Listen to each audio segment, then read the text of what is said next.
நேத்திக்கு டாடா கேபிட்டலோட ஐபிஓ வந்து லிஸ்ட் ஆயிருந்துச்சு. 330 ரூபாய்க்கு வந்து பார்த்தீங்கன்னா லிஸ்ட் பண்ணியிருந்தாங்க. ஸோ லிஸ்டிங் என்ன பார்க்கும்போது 1% தான் வந்து இருந்துச்சு. இது நம்ம எக்ஸ்பெக்ட் பண்ணது தான். சரி, இப்போ இன்னைக்கு வந்து பார்த்தீங்கன்னா எல்ஜியோட ஐபிஓ வந்து லிஸ்ட் ஆக போகுது. இதோட கிரே மார்க்கெட் பிரீமியம் எவ்வளோ இருக்கு அப்படின்னு சொல்லி செக் பண்ணி பார்க்கும்போது 428 ரூபாய் வந்து பார்த்தீங்கன்னா எல்லா ஆர்டிகல்ஸ்லையும் போடுறாங்க. ஸோ அப்படின்னா நமக்கு பிரீமியமா லிஸ்ட் ஆக போகிறது 37% வந்து இருக்கும் அப்படின்ற மாதிரி சொல்றாங்க. அப்படின்னா நமக்கு லிஸ்டிங் கைன் வந்து பார்த்தீங்கன்னா ஆப்வியஸ்லி 37% வந்து இருக்க போகுது. 1140 ரூபா வந்து பார்த்தீங்கன்னா பிரைஸ் பேண்ட் வந்து அவங்க வச்சிருந்தது. அங்கிருந்து இஷ்யூ பிரைஸை தாண்டி இப்போ 1500 ரூபாய்க்கு மேல வந்து பார்த்தீங்கன்னா லிஸ்ட் ஆகலாம் அப்படின்ற எக்ஸ்பெக்டேஷன்ஸ் வந்து இருக்கு. ஸோ இந்த கம்பெனில இப்போ என்ன மாதிரியான பொசிஷன் வந்து எடுக்கலாம் அப்படின்ற கேள்வி வந்து எல்லாருக்கும் வருது.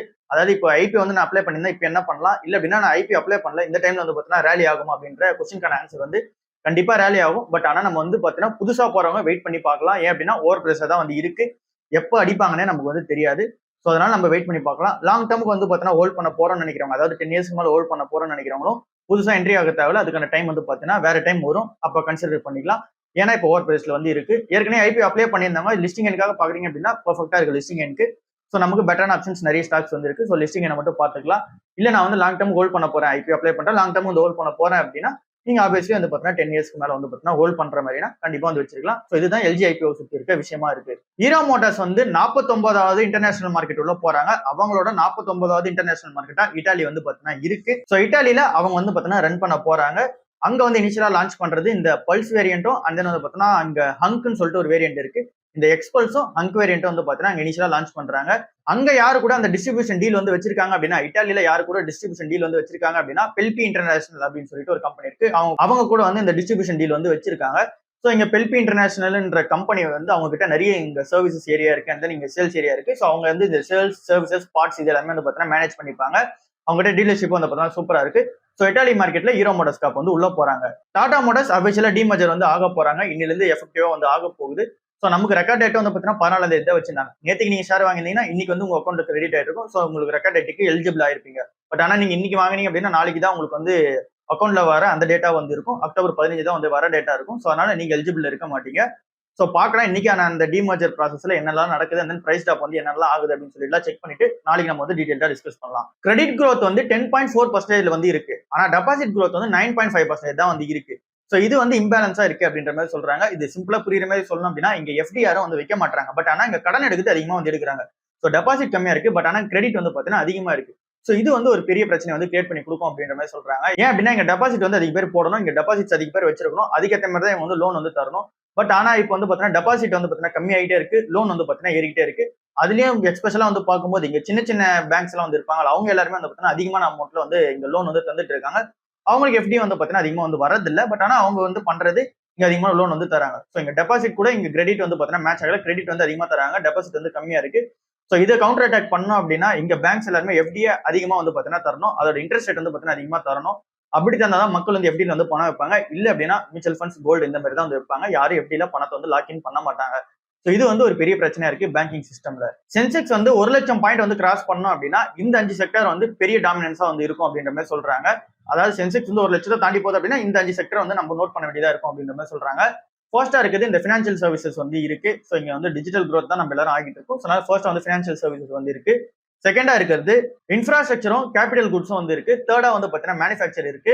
ஃபோர்த்தா வந்து எனர்ஜி டிரான்சிஷன் வந்து இருக்கு. இதுல இந்த கிரீன் எனர்ஜி தான் வந்து பாத்தீங்கன்னா அதிகமா வருது, இந்த சோலார் விண்ட் எனர்ஜி தான் அதிகமா வந்து இருக்கு. ஃபிஃப்த்தா இருக்கிறது டிஸ்கிரிமினேட்டரி கன்சம்ஷன் அப்படின்றத சொல்றாங்க. அதாவது எங்க மக்கள் வந்து ஜிஎஸ்டியோட 2.4 ரிஃபார்ம்ஸ் எல்லாம் நடந்துச்சு. இதுல வந்து அதிகமான மக்கள் வந்து கன்சியூம் வந்து பண்ணணும், அந்த ப்ராடக்ட்ஸ் எல்லாமே வந்து பாத்தீங்கன்னா வாங்கணும். இல்ல அப்படின்னா இங்க இருக்க இந்தியன் மக்களோட அந்த இன்கம் வந்து ஏறணும்.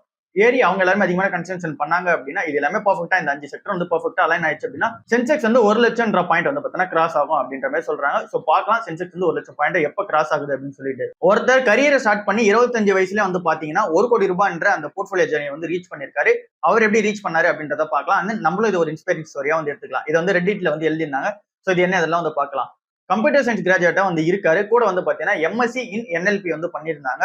இது வந்து நேச்சுரல் லாங்குவேஜ் ப்ராசஸிங் அப்படின்னு சொல்லி சொல்லுவாங்க. ஸோ இந்த என்எல்பி அப்படின்னா இந்த என்எல்பி அண்ட் தென் வந்து பாத்தீங்கன்னா எல்எல்எம்லாம் சொல்லுவாங்க. இது எல்லாமே வந்து பாத்தீங்கன்னா இங்க டேட்டா சயின்ஸ்குள்ள வரும். ஸோ எல்லாமே வந்து பாத்தீங்கன்னா இந்த லார்ஜ் லாங்குவேஜ் அந்த மாடல்ல வந்து சொல்லுவாங்க. ஸோ இதுல வந்து அவர் வந்து கரியரை வந்து பர்சியூ பண்றாரு. இவரோட ஃபர்ஸ்ட் இன்கமா வந்து 18 எல்பிஏல வந்து பாத்தீங்கன்னா ஒரு கம்பெனில செலக்ட் ஆகுறாரு. அங்க 18 எல்பிஏல செலக்ட் ஆகி அந்த ஃபர்ஸ்ட் ஜாப்லயே வந்து பாத்தீங்கன்னா 22 எல்பிஏக்கு மூவ் ஆகுறாரு. செகண்டா ஒரு கம்பெனி வந்து அப்படியே ஷிஃப்ட் ஆகுறாரு. ஷிஃப்ட் ஆன கம்பெனில 45 எல்பி வந்து பாத்தீங்கன்னா வாங்குறாரு. அங்கிருந்து தேர்ட் ஒரு கம்பெனி ஷிஃப்ட் ஆகுறாரு. இங்க வந்து 50 எல்பிஏ வந்து வாங்குறாரு. ஸோ இப்படி 3 வருஷத்துல அவரோட கரியர் வந்து பாத்தீங்கன்னா டபுள் பண்ணி எடுத்துன்னு வந்தாரு. கிட்டத்தட்ட ட்ரிபிளே வந்து பண்ணிட்டாரு அப்படின்ற மாதிரி சொல்லலாம். அண்ட் தென் சைடு இன்கமா என்ன பண்றாரு அப்படின்னா இங்க ஸ்டார்ட் அப் கம்பெனிஸ் எல்லாத்துக்குமே வந்து இங்க ஸ்டார்ட் அப்பா வந்து வச்சிருக்காரா இல்லையான்னு தெரியல, பட் ஆனா ஸ்டார்ட் அப்ன்ற மாதிரி மென்ஷன் பண்ணிருக்காங்க. ஸோ இங்க NLP அண்ட் தென் LLM இது எல்லாத்துக்கும் கன்சல்டிங் வந்து தராரு. இதுல ஒரு 50,000 வந்து பாத்தீங்கன்னா பர் மந்த் வந்து சார்ஜ் பண்ணிக்கிறாரு. இது லாஸ்ட் 2 இயர்ஸா வந்து பண்ணிட்டு இருக்காரு. ஸோ இந்த மாதிரி இவர் வந்து பாத்தீங்கன்னா ரெவன்யூ எல்லாமே வந்து பாத்தீங்கன்னா இன்க்ரீஸ் பண்றாரு. அவரோட ஏர்னிங்ஸ் பொட்டன்ஷியல் வந்து பாத்தீங்கன்னா இன்க்ரீஸ் பண்ணிக்கிறாரு. ஸோ ஏர்னிங்ஸ் பொட்டன்ஷியல் இன்க்ரீஸ் பண்ணி ஒரு வந்து பாத்தீங்கன்னா 1 கோடி ரூபாய் என்ற அந்த போர்ட்ஃபோலியோ வேலையை வந்து ரீச் பண்றாரு. அவர் சம்பாதிக்கிறதுல 10% தான் வந்து பாத்தீங்கன்னா செலவு பண்றாரு. அதுலயுமே அவர் வாழ்றது லக்ஸரியான லைஃப் அப்படின்ற மாதிரி அவர் வந்து சொல்றாரு. மீதி இருக்க 90% அவர் வந்து ஃபுல்லா இன்வெஸ்ட்மெண்ட் தான் பண்றாரு. எங்க இன்வெஸ்ட்மெண்ட் பண்றாரு அப்படின்னா இங்க 10% வந்து பாத்தீங்க அப்படின்னா கோல்ட்ல பண்றாரு. மீதி வந்து பாத்தீங்கன்னா இண்டெக்ஸ் ஃபண்ட்ஸ்ல தான் வந்து பாத்தீங்கன்னா அதிகமான இன்வெஸ்ட்மெண்ட் வந்து பண்றாரு. அந்த US மார்க்கெட்லயும் வந்து இன்வெஸ்ட்மெண்ட் வந்து பண்றாரு.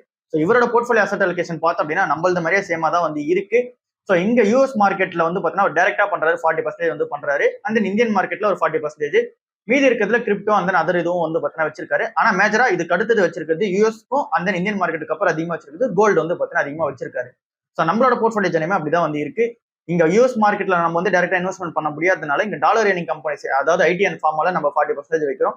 சேம் இந்தியன் கம்பெனிஸ்ல வரும். அந்த நீங்க கோல்டி வந்து பாத்தீங்கன்னா அக்யூமுலேட் பண்றோம். ஸோ சேம் ஸ்ட்ராட்டஜில தான் போயிட்டு இருக்கோம். அவரும் இண்டெக்ஸ் ஃபண்ட்ல அதிகமான அமௌண்ட் வந்து விற்கிறாரு. சரி நம்ம எப்ப அந்த 1 crore டார்கெட் வந்து ரீச் பண்ணுவோம் அப்படின்னா அவர் மாதிரி ஏர்னிங்ஸ் பொட்டன்ஷியல் வந்து பாத்தீங்கன்னா அதிகமா இன்க்ரீஸ் பண்ணிட்டே போகணும். ஸோ இங்க வந்து ஒரு 3 இயர்ஸ்ல அவர் வந்து பாத்தீங்கன்னா அவரோட சேலரி டபுள் பண்ணிட்டு போற மாதிரி எவ்ரி 3 இயர்ஸ் நம்மளும் வந்து பாத்தீங்கன்னா சேலரி டபுள் பண்ணிட்டு போகணும். ஏன் 2 இயர்ஸ்ல வந்து டபுள் பண்ணாதான் இது வந்து சாத்தியம் அப்படின்றதான் வந்து உண்மை. ஸோ இங்க ஷேர் மார்க்கெட்ல இன்வெஸ்ட்மெண்ட் பண்ணிட்டு உடனே வந்து பாத்தீங்கன்னா பணக்காரனா ஆயிட முடியாது. ஸோ இது வந்து லாங் டர்ம்ல தான் வெல்த் கிரியேஷன் வந்து பண்ணி கொடுக்கும். ஸோ இப்போ வரைக்கும் அவர் இன்வெஸ்ட்மெண்ட் பண்ணிருக்கிற அமௌண்ட் வந்து அவருக்கு வெல்த் கிரியேஷன் பண்ணி தரல. அவரோட ஏர்னிங்ஸ் கெப்பாசிட்டி தான் வந்து இன்க்ரீஸ் பண்ணிருக்காரு. ஸோ அவரோட இன்வெஸ்ட்மெண்ட் வேல்யூ தான் 1 crore தவிர ரிட்டர்ன் வேல்யூ வந்து 1 crore வந்து வரல. அதாவது 1 crore plus 1 crore மாதிரிலாம் வரல. 1 crore இன்வெஸ்டட் 1 crore வந்து பாத்தீங்கன்னா அப்படியே தான் இருக்கு. இன்னும் ரிட்டர்ன்ஸ் வந்து பாத்தீங்கன்னா அவர் பாக்கிறதுக்கு வெல் காம்பவுண்டிங் ஆகிறதுக்கு ஒரு 10 இயர்ஸ் 12 இயர்ஸ் வந்து பாத்தீங்கன்னா தேவைப்படும். ஸோ இதே மாதிரி தான் நம்மளும் வந்து பாத்தீங்கன்னா அப்ரோச் பண்ணணும். HCL கம்பெனியோட Q2 ரிசல்ட்ஸ் வந்து வந்திருக்கு. இது எப்படி இருக்குன்னு சொல்லி டிஸ்கஸ் பண்ணலாம். ஃபர்ஸ்டா வந்து இந்த கம்பெனியோட குவார்டர்லி வேரியபிள் பேன்னு ஒன்று இருக்கு. ஸோ அதை வந்து பாத்தீங்கன்னா கொஞ்சம் ரீகன்ஸ்ட்ரக்ஷன் பண்றாங்க அவங்க பாலிசியில. ஸோ குவார்டர்லி வேரியபிள் பே வந்து பாத்தீங்கன்னா 3 மாசத்துக்கு ஒரு வாட்டி தருவாங்க. இப்போ என்ன பண்றாங்க அப்படின்னா மந்த்லி சேலரி கூட கொடுத்துடலாம் அப்படின்ற மாதிரி பிளான் வந்து பண்ணிட்டாங்க. ஸோ மந்த்லி சேலரி கூடவே இதுக்கப்புறம் குவார்டர்லி வேரியபிள் பே வந்து வந்துடும். ஸோ இது வந்து ஜூனியர் லெவல் எம்ப்ளாய்ஸ்க்கு ஒரு பெரிய பெனிஃபிட்டா இருக்கும். ஏன் அப்படின்னா 3 மாசத்துக்கு ஒரு வாட்டி அந்த அமௌண்ட் வந்து பாக்கிறதுக்கு பதில் அவங்க மந்த்லி இன்கம் கூட வந்து பாத்தீங்கன்னா ஆட் ஆச்சு அப்படின்னா அதிகமான அமௌண்ட் வந்து பாத்தீங்கன்னா அவங்க பார்ப்பாங்க. சரி இது வந்து பாத்தீங்கன்னா ஃபர்ஸ்ட். செகண்டா வந்து பாத்தீங்க அப்படின்னா இந்த பெர்ஃபார்மன்ஸ் போனஸ்னு ஒன்று இருக்கும். அதையும் வந்து பாத்தீங்கன்னா இமீடியட்டா வந்து ரோல் அவுட் வந்து பண்ண சொல்லிட்டாங்க. ஸோ இந்த அக்டோபர் மந்த்தே வந்து பாத்தீங்கன்னா எல்லாமே இமீடியட்டா ரோல் அவுட் ஆக போகுது. ஸோ இது ஃபுல்லாவே எம்ப்ளாய்ஸ்க்கு. சரி அப்ப அப்படியே அட்ரிஷன் ரேட் வந்தோம் அப்படின்னா இந்த கம்பெனி 12.9ல இருந்தது முன்னாடி இப்போ 12.6 தான் வந்து இருக்கு. அட்ரிஷன் ரேட் வந்து டிராப் ஆயிருக்கு. டோட்டல் ஹெட் கவுண்டா வந்து 2,20,000 மக்கள் வந்து பாத்தீங்கன்னா இருக்காங்க இவங்க கிட்ட வேலை செய்யற எம்ப்ளாயிஸ். ஸோ இங்க ஒரு குவார்டருக்கு வந்து ஆட் பண்ணிருக்குது 3,000 சில்லற மக்கள் தான் வந்து ஆட் பண்ணிருக்காங்க. ஸோ இதுல கம்மியா தான் இருக்கு. அட்ரிஷன் ரேட்டும் டிராப் ஆகுது. ஸோ இங்க எம்ப்ளாயி சைட்ல கொஞ்சம் இஷ்யூ இருக்கிறது வந்து பாத்தீங்கன்னா நல்லா தெரியுது. அண்ட் தென் இந்த கம்பெனி இன்டர்ம் டிவிடெண்டா 12 ரூபாய் வந்து அனௌன்ஸ்மெண்ட் வந்து பண்ணிருக்காங்க. இதுக்கான ரெக்கார்ட் டேட்டா வச்சிருக்குது 17ஆம் தேதி வந்து வச்சிருக்காங்க. பே அவுட் டேட் வந்து 28ஆம் தேதி வந்து நம்ம கைக்கு வந்துரும் அப்படின்ற மாதிரி சொல்லியிருக்காங்க. சரி ஓகே இந்த கம்பெனியோட பினான்சியல்ஸ் எப்படி இருக்கு அப்படின்னு சொல்லி பார்க்கும்போது இங்க ரெவன்யூ 10% வந்து அப்பா இருக்கு. அண்ட் தென் ப்ராஃபிட் ஃபிளாட்டா இருக்கு இயர் ஆன் இயர்ல கம்பேர் பண்ணும்போது. இதே நம்ம குவார்டர் ஆன் குவார்டர்ல கம்பேர் பண்ணோம் அப்படின்னா 5% வந்து இன்க்ரீஸ் ஆயிருக்கு. ஸோ இங்க நியூ டீல் வேல்யூவா வரும்போது அதாவது இங்க டோட்டல் கான்ட்ராக்ட் வேல்யூ வரும்போது அது ஒரு 15% வந்து அப்பா இருக்கு. ஸோ டோட்டலாவே நம்ம நேற்று ஒரு ப்ரிவியூ வந்து டிஸ்கஸ் பண்ணிருந்தோம். அதே மாதிரி தான் இப்பயும் இருக்கு. ஸோ இங்க ரெவன்யூ வந்து பாத்தீங்க அப்படின்னா ஏறி இருக்கு. பட் ஆனா ப்ராஃபிட் கொஞ்சம் ஃபிளாட்டா தான் வந்து இருக்கு. ஸோ இங்க டீல் கான்ட்ராக்ட் வேல்யூமே வந்து 15% வந்து இருக்கு. ஓரளவுக்கு டீசென்டான ஒரு குவார்டரா தான் வந்து இருக்கு அப்படின்ற மாதிரி சொல்லி ஆகணும். ஏன் அப்படின்னா ஐடி வந்து பாத்தீங்கன்னா எக்ஸ்ட்ராடினரியா பெர்ஃபார்மன்ஸ் கொடுத்துட்டு இருந்தது. இந்த லாஸ்ட் 2 இயர்ஸ் வந்து பாத்தீங்கன்னா கொடுக்க முடியல. ஸோ அது ஒன்றும் ப்ரெஷர் கண்டினியூ ஆகிட்டே இருக்கு அப்படின்றது நல்லா தெரியுது. இன்ஃபோசிஸ் நிறுவனமும் என்ன பண்றாங்க அப்படின்னா ஆனுவல் பெர்ஃபார்மன்ஸ் போனஸ்க்கான அந்த ரிவ்யூ வந்து பாத்தீங்கன்னா ஸ்டார்ட் பண்ணிட்டாங்க. அதாவது இங்க இருக்க எம்ப்ளாயிஸ் எல்லாருமே செல்ஃப் அசஸ்மெண்ட் வந்து தர சொல்லிட்டாங்க. அக்டோபர் 17க்குள்ள ஃபில் பண்ணி கொடுத்துருங்க அப்படின்ற மாதிரி சொல்றாங்க. இந்த அக்டோபர் 17க்குள்ள எல்லா எம்ப்ளாயிஸுமே வந்து பாத்தீங்கன்னா நான் இந்த கம்பெனியில என்னென்னலாம் ஒர்க் பண்ணிருக்கேன், நான் என்ன சேலஞ்சஸ் வந்து ஃபேஸ் பண்ணிருக்கேன், என்னென்ன ப்ராஜெக்ட்ஸ் வந்து இருந்திருக்கு அப்படின்னு சொல்லிட்டு செல்ஃபா ஒரு அசஸ்மெண்ட் வந்து தருவாங்க. ஸோ இது எல்லாமே ஃபில் அவுட் பண்ணி முடிச்சதுக்கு அப்புறம் ஜனவரி மாசம் எடுத்து அதை எல்லாத்தையும் ரிவ்யூ பண்ணுவாங்க. ரிவ்யூ பண்ணிட்டு ஜூன் மாசம் வந்து பாத்தீங்கன்னா அப்ரைசல் வந்து தருவாங்க. ஸோ இங்க இவங்களோட டைம் லைனே வந்து பாத்தீங்கன்னா எப்படி இருக்கும் அப்படின்னா அக்டோபர்ல இருந்து செப்டம்பர் வரைக்கும் வேலை பார்க்குறவங்களுக்கு அந்த பெர்ஃபார்மன்ஸ் போனஸ் வந்து தரதுக்காக அதுக்கான ரிவ்யூ வந்து இந்த மாதிரி வைப்பாங்க. ஸோ இது எல்லாமே இங்க ஜனவரி மாசம் வந்து இந்த அசஸ்மெண்ட் எல்லாமே இந்த மந்த் நடக்கும். இதுக்கான ரிவ்யூ வந்து பாத்தீங்கன்னா ஜனவரி மாசம் வந்து பண்ணுவாங்க. அது எல்லாமே ஓகேவா எப்படி இருக்கு அப்படின்னு சொல்லி பார்த்துட்டு ஜூன் மாசம் வந்து இந்த ஆனுவல் பெர்ஃபார்மன்ஸ் வந்து பாத்தீங்கன்னா கையில வந்து தருவாங்க. அந்த இன்கிரிமெண்ட் லெட்டரை கையில வந்து தருவாங்க. ஸோ இதுதான் இருக்கிற ப்ராசஸ். அதுக்கான ப்ராசஸ் வந்து பாத்தீங்கன்னா இப்போ ஸ்டார்ட் ஆயிருக்கு. அண்ட் தென் இந்த கம்பெனியோட Q2 ரிசல்ட்ஸ்மே வந்து பாத்தீங்க அப்படின்னா அக்டோபர் 16ஆம் தேதி வந்து வரப்போகுது. அது வரட்டும் எப்படி இருக்குன்னு சொல்லி டிஸ்கஸ் பண்ணலாம். ஜோஹோ நிறுவனம் அபிஷியலா வந்து பாத்தீங்க அப்படின்னா இங்க கவர்மெண்ட் மெயில்ஸ் எல்லாமே வந்து பாத்தீங்கன்னா இதுக்கப்புறம் ப்ரொவைட் பண்ண போறாங்க. அதுக்கான சர்வீசஸ் வந்து தர போறாங்க. இதுக்கு பின்னாடி நிறைய ஆடிட் வந்து போச்சு. லைக் வந்து பாத்தீங்கன்னா கோடிங் டெஸ்ட் வச்சாங்க. அண்ட் தென் டேட்டா பிரீச் எதனா இருக்கும் அப்படின்னு சொல்லி டெஸ்டிங் வச்சாங்க. செக்யூரிட்டி பர்பஸா டெஸ்டிங் வந்து வச்சாங்க. இந்த மாதிரி நிறைய ஆடிட் எல்லாமே கம்ப்ளீட் பண்ணதுக்கு அப்புறமா கவர்மெண்ட் வந்து டிசைட் பண்ணிட்டாங்க ஜோஹோ கிட்டே இந்த மெயில் சர்வீசஸ் வந்து கொடுக்கலாம் அப்படின்னு சொல்லிட்டு. ஏன் அப்படின்னா கவர்மெண்ட் மெயில்ஸ் எல்லாமே வந்து பாத்தீங்கன்னா கொஞ்சம் டேட்டா பிரீச் வந்து ஆகாம இருக்கணும். ரொம்ப வந்து பாத்தீங்கன்னா டேட்டா செக்யூரிட்டி வந்து தேவை. ஸோ இதுக்கான அந்த மெயில் டிரான்சாக்ஷன் எல்லாமே இதுக்கப்புறம் அந்த மெயில் அந்த ஒரு கம்யூனிகேஷன் எல்லாமே ஜோகோ மெயில் மூலமே பண்ணிக்கலாம் அப்படின்னு சொல்லிட்டு அஃபிஷியலா டிக்ளேர் வந்து பண்ணிட்டாங்க. கிட்டத்தட்ட 1.5 லட்சம் பேர் அந்த அஃபிஷியல்ஸா இருக்கிற அந்த கவர்மெண்ட் அஃபிஷியல்ஸா இருக்க எல்லாருமே இதுக்கப்புறம் இந்த மெயில் தான் வந்து பார்த்தீங்கன்னா யூஸ் பண்ணுவாங்க. அஃபிஷியலா வந்து பார்த்தீங்கன்னா ஜோகோ மெயில் தான் யூஸ் பண்ணுவாங்க அப்படின்றத சொல்றாங்க. ஸோ இதுல இன்க்ளூடிங் பிரைம் மினிஸ்டர் ஆஃபீஸ் கூட வந்து பார்த்தீங்கன்னா இதை தான் யூஸ் பண்ணுவாங்க அப்படின்ற மாதிரி சொல்றாங்க இந்த மெயில் கம்யூனிகேஷன்ஸா வரும்போது. அண்ட் தென் இது கீழே இருக்கிற அந்த எம்ப்ளாயிஸ் மேஜரா இருக்கிற எம்ப்ளாயிஸ் இந்த கவர்மெண்ட் அபிஷியல்ஸ் எல்லாமே வந்து இருக்கிற அமௌண்ட் வந்து 33 லட்சம் மக்கள் வந்து சொல்றாங்க. இந்த 33 லட்சம் அபிஷியல்ஸ் எல்லாருமே வந்து பாத்தீங்கன்னா லாஸ்டா இந்த government.in அப்படி இல்ல அப்படின்னா NIC.in அப்படின்ற அந்த டொமைன்ல வந்து பாத்தீங்கன்னா இந்த ஒரு மெயில்ஸ் எல்லாமே யூஸ் பண்ண போறாங்க அப்படின்றத சொல்றாங்க. ஸோ இதுக்கு பின்னாடி நிறைய டெஸ்டிங் அண்ட் தென் ஆடிட் எல்லாம் நடந்ததுக்கு அப்புறம் தான் ஜோகோ கிட்ட வந்து தராங்க நீங்க மெயில் சர்வீசஸ் நீங்களே ஹோஸ்ட் பண்ணிக்கீங்க அப்படின்னு சொல்லிட்டு. ஸோ பார்க்கலாம் இது எப்படி ஜோகோ கம்பெனிக்கு பெரிய இது ஒரு பிளஸா இருக்கு அப்படின்னு சொல்லிட்டு. ஸோ இங்க எப்படி அமெரிக்கா வந்து மற்ற நாடுகளை வந்து டிபெண்ட் பண்ணி இருக்கக்கூடாது, நம்மளோட ஊர்லயே வந்து பார்த்தீங்கன்னா மேனுஃபேக்சரிங் இருக்கணும், நம்ம ஊர்லயே வந்து பார்த்தீங்கன்னா எல்லாமே இருக்கணும்னு சொல்லி ஆசைப்படுறாங்களோ அதே மாதிரி இந்தியன் கவர்மெண்ட் வந்து பார்த்தீங்கன்னா நம்ம ஊர்லயே வந்து பார்த்தீங்கன்னா இருக்கலாம், இங்க அமெரிக்கன் அந்த ஒரு ப்ராடக்ட் எல்லாமே இங்க டிபெண்ட் பண்ணி இருக்க வேணாம் அப்படின்னு சொல்லிட்டு எல்லாம் ஜோகோ மெயிலுக்கு மூவ் ஆகிறாங்க. ஃபாக்ஸ்கான் நிறுவனம் என்ன பண்றாங்க அப்படின்னா 15,000 கோடி ரூபாய் இங்க தமிழ்நாட்டுல வந்து இன்வெஸ்ட்மெண்ட் வந்து பண்ண போறாங்க. ஐபோனோட கீ சப்ளையர் வந்து பாத்தீங்கன்னா ஃபாக்ஸ்கான் தான். ஸோ இது எல்லாமே அசம்பிளி பண்றது எல்லாமே ஃபாக்ஸ்கான்ல தான் வந்து பாத்தீங்கன்னா அதிகமா வந்து பண்ணிட்டு இருக்காங்க. ஸோ இப்போ ஒரு 15,000 கோடி ரூபாய் இன்வெஸ்ட்மெண்ட் பண்றதுக்கான அந்த ஒரு டீலிங் வந்து பாத்தீங்கன்னா நேத்து போயிருந்துச்சு போல. ஸோ ஃபாக்ஸ்கானோட இந்தியா அந்த ஃபாக்ஸ்கான் இந்தியாவோட அந்த ஒரு சீஃப்ல இருக்க ஆட்களும் அண்ட் தென் இங்க சிஎம்மும் அண்ட் தென் வந்து பாத்தீங்கன்னா இண்டஸ்ட்ரி மினிஸ்டரும் எல்லாருமே வந்து சேர்ந்து இந்த மீட்டிங் வந்து அட்டன் பண்ணிருக்காங்க. ஸோ இதுல 15,000 கோடி ரூபாய் இன்வெஸ்ட்மெண்ட் பண்ணுவாங்க அப்படின்ற எதிர்பார்ப்பு இருக்கு. இது மூலமா 14,000 மக்களுக்கு வந்து பாத்தீங்கன்னா ஜாப் வந்து கிரியேட் ஆகும்னு சொல்றாங்க. இந்த 14,000 ஜாப்ஸ்மே வந்து பாத்தீங்கன்னா இன்ஜினியரிங் ஜாப்ஸா வந்து இருக்கும். ஸோ இது எல்லாமே வந்து பாத்தீங்கன்னா தமிழ்நாடுக்கு ஒரு பெரிய பிளஸா இருக்கும் அப்படின்றத சொல்றாங்க. என் சந்திரசேகர் 3வது டேர்மா வந்து பாத்தீங்க அப்படின்னா எங்க டாடா குரூப் வந்து லீட் பண்ணி எடுத்துட்டு போறாரு அப்படின்றத அபிஷியலா வந்து சொல்லியிருக்காங்க. ஸோ இதுக்கு பின்னாடி டாடா ட்ரஸ்டோட பாலிசி வந்து பிரேக் பண்ற மாதிரி இருக்கும் அப்படின்ற மாதிரி வந்து நிறைய பேர் சொல்றாங்க. ஏன் அப்படின்னா எங்க டாடா ட்ரஸ்டோட பாலிசி படி 65 வயசு வந்து பாத்தீங்கன்னா ரிட்டையர்மெண்ட் ஏஜா வந்து இருக்கு. இவருக்கு பிப்ரவரி 2027 அப்போ 65 வயசு வந்து பாத்தீங்கன்னா ஆயிடும். ஸோ அதுக்கப்புறம் ரிட்டையர்மெண்ட் ஏஜ் தானே. ஸோ அதனால தேர்ட் கன்சிக்யூட்டிவ் டேர்ம் வந்து இவருக்கு தர வேணாம் அப்படின்றத எல்லாரோட டாக்ஸா வந்து இருந்துச்சு. தர மாட்டாங்கன்னு சொல்லியிருந்தாங்க. பட் ஆனா இங்க டாடா குரூப் வந்து தந்திருக்காங்க. இதுக்கான ரீசன் என்ன அப்படின்னு சொல்லி பார்க்கும்போது இவர் இங்க செமிகண்டக்டர்ல அதிகமான இன்வெஸ்ட்மெண்ட் வந்து பண்ணி வச்சிருக்காரு. அண்ட் தென் ஏர் இந்தியா வந்து பாத்தீங்கன்னா இப்ப கையில் எடுத்திருக்காரு, அது எல்லாத்தையும் ஸ்டேபிள் வந்து பண்ணும். அண்ட் தென் EV பேட்டரிஸ்ல அதிகமான இன்வெஸ்ட்மெண்ட் வந்து பண்ணி வச்சிருக்காங்க. ஸோ இந்த மாதிரி இவரோட இன்வெஸ்ட்மெண்ட் அண்ட் இவரோட பிளான்ஸ் வந்து பாத்தீங்கன்னா நிறைய இருக்கு. அது எல்லாமே ஸ்டேபிள் பண்றதுக்காக இவர் இன்னொரு டேர்ம் வந்து பாத்தீங்கன்னா இருக்கணும் அப்படின்ற மாதிரி சொல்றாங்க. இவர் வந்ததுக்கு அப்புறமா இங்க வந்து 2014 இவர் வந்து பாத்தீங்கன்னா டாடா சன்ஸ் உள்ள வந்து பாத்தீங்கன்னா வராரு. ஸோ இதுக்கப்புறமேட்டுக்கா இவர் வந்து பாத்தீங்கன்னா மாத்தந்து நிறைய விஷயமா இருக்கு. இங்க டாடா சன்ஸோட அந்த நெட்வொர்க்கே வந்து பாத்தீங்க அப்படின்னா 43,000 கோடியா தான் 2018 வந்து பாத்தீங்கன்னா இருந்தது. அது இப்ப எவ்வளவா இன்க்ரீஸ் ஆயிருக்கு அப்படின்னா 1.5 லட்சம் கோடியா வந்து பாத்தீங்கன்னா இன்க்ரீஸ் வந்து ஆயிருக்கு. 43,000 சில்லற கோடி ரூபாய் 2018 இருந்தது. இப்போ 1.5 லட்சம் கோடி ரூபாவா வந்து பாத்தீங்கன்னா டாடா சன்ஸோட அந்த ஒரு நெட்வொர்க் வந்து பாத்தீங்கன்னா இன்க்ரீஸ் பண்ணி கொடுத்திருக்காரு. ரெவன்யூவை ஆல்மோஸ்ட் டபுள் பண்ணி கொடுத்திருக்காரு, ப்ராஃபிட்டை ட்ரிபிள் பண்ணி கொடுத்திருக்காரு. ஸோ இந்த மாதிரி இவர் நிறைய வந்து பாத்தீங்கன்னா இனிஷியேட்டிவான மூவ்ஸ் வந்து எடுத்துட்டு வந்தாரு. அண்ட் தென் இங்க தேஜஸோட அக்விசியேஷன் பண்ணது இவர் தான். அண்ட் தென் வந்து பாத்தீங்கன்னா இங்க டாடா எலக்ட்ரானிக்ஸ்ல இந்த செமிகண்டக்டர்ஸ் வந்து பாத்தீங்கன்னா எடுத்துட்டு வந்தது இவர் தான். அண்ட் தென் வந்து பாத்தீங்கன்னா இங்க குரோமா கிளிக் அப்படின்னு சொல்லிட்டு இங்க டிஜிட்டலா வந்து பாத்தீங்கன்னா நிறைய விஷயத்தை எடுத்துட்டு வந்தது இவர் தான். ஸோ இந்த மாதிரி வந்து பாத்தீங்கன்னா நிறைய டாடா சன்ஸ்க்கு வந்து பாத்தீங்கன்னா இங்க ப்ரொவைட் பண்ணிருக்காரு. இங்க டாடா குரூப்க்கு வந்து பாத்தீங்கன்னா நிறைய ப்ரொவைட் பண்ணிருக்காரு. ஸோ அதனால தேர்ட் கன்சிக்யூட்டிவ் டேர்ம் வந்து கொடுத்துருக்காங்க. ஸோ இதுதான் இன்னைக்கான ஓவரால் வீடியோவா வந்து இருக்கு. அண்ட் நம்ம சண்டே அன்னைக்கு டிஸ்கஸ் பண்ணியிருந்தோம் எது வந்து பெஸ்டான ஆப் அப்படின்னு சொல்லிட்டு.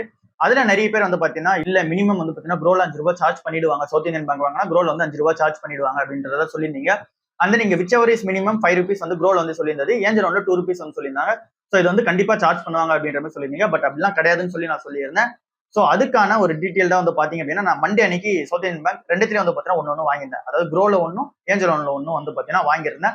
இது ரெண்டுத்தோட அந்த டீடைல் வந்து பாத்தீங்கன்னா இந்த வீடியோல வந்து ஷோகேஸ் பண்றேன், நீங்களே அதை பாருங்க. அதுல நான் சவுத் இந்தியன் பேங்க் 33 ரூபீஸ்க்கு வந்து பாத்தீங்கன்னா வாங்கியிருப்பேன். brokerage வந்து பாத்தீங்க அப்படின்னா 0.83 தான் வந்து இருக்கும். இதுல இந்த STT அண்ட் அதர் ரெகுலேட்டரி சார்ஜஸ்லாம் வந்து இருக்கும். அது எல்லாமே ஆட் ஆனா கூட ₹1 வந்து பாத்தீங்கன்னா தாண்டாது. எல்லாமே வந்து பாத்தீங்கன்னா பைசாலேயே முடிஞ்சிச்சு. ஸோ இந்த brokerage-ன்றது 0.83 தான் வந்து பாத்தீங்க அப்படின்னா ஏஞ்சல் ஒன்லயும் இருக்கு, அந்த க்ரோலயும் வந்து இருக்கு அப்படின்ற மாதிரி நான் பார்த்தேன். அந்த கான்ட்ராக்ட் நோட்டும் உங்களுக்கு வந்து போறேன், நீங்களே செக் பண்ணி பாருங்க. ஸோ நம்ம இன்னும் டிஃபன் காஃபி ரேஞ்சில் வாங்கிட்டு போறது எந்த ஒரு பிரச்சனையும் இல்லை. இங்க brokerage வந்து பாத்தீங்கன்னா அதிகலாம் படுத்தல. அங்க விச் எவர் இஸ் மினிமம் சொல்லியிருக்கிறதா நம்ம வந்து நோட் பண்ணணும். இதுவே நீங்க கர்நாடகா பேங்க் வாங்கினீங்க அப்படின்னா உங்களுக்கு கண்டிப்பா ஒரு ₹4 ₹5 வந்து பாத்தீங்கன்னா brokerage வந்து சார்ஜ் பண்ணுவாங்க. ஏன் அப்படின்னா அங்க மினிமம் அமௌண்ட் வந்து பாத்தீங்கன்னா மாறும். ஸோ இதுல சவுத் இந்தியன் பேங்க் வந்து பாத்தீங்கன்னா உங்களுக்கு மாறாது. அதுதான் இந்த வீடியோல நம்ம டிஸ்கஸ் பண்ணியிருந்தது. ஸோ இதுதான் இன்னைக்கான ஓவரால் வீடியோ. அண்ட் தென் அடுத்த வீடியோல சந்திப்போம். பாய்.